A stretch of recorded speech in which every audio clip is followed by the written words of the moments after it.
Federata Ndërkombëtare e Atletikës akuzohet se ka bllokuar publikimin e një studimi që tregonte se 1/3 e atletëve më të njohur të botës kanë pranuar të kenë shkelur rregullat antidoping. Lajmin e bëri të ditur gazeta Sunday Times, sipas të cilës Universiteti Tübingen në Gjermani thotë se federata bllokoi publikimin. Qindra atletu kanë pohuar studiuesve se në vitin 2011 ata kishin mashtruar, por zyrtarët e federatës thanë se ndodheshin në diskutime e sipër për publikimin e raportit.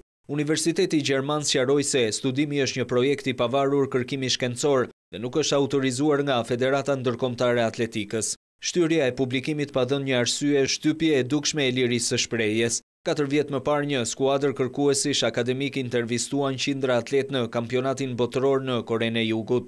Studimi arriti në përfundimin se 29 deri në 34% e 1800 konkurrentëve kishin shkelur rregullat antidoping në 12 muajt e fundit. Një muaj pas marrjes së informacioneve, atyre ju kërkua të nënshkruanin një marrëveshje konfidenciale për t'i parandaluar bërjen publik të studimit. Konkluzionet treguan se dopingu është dukshëm i pranishëm në atletët elitar dhe mbetet akoma i pakontrolluar, pavarësisht programeve testuese biologjike.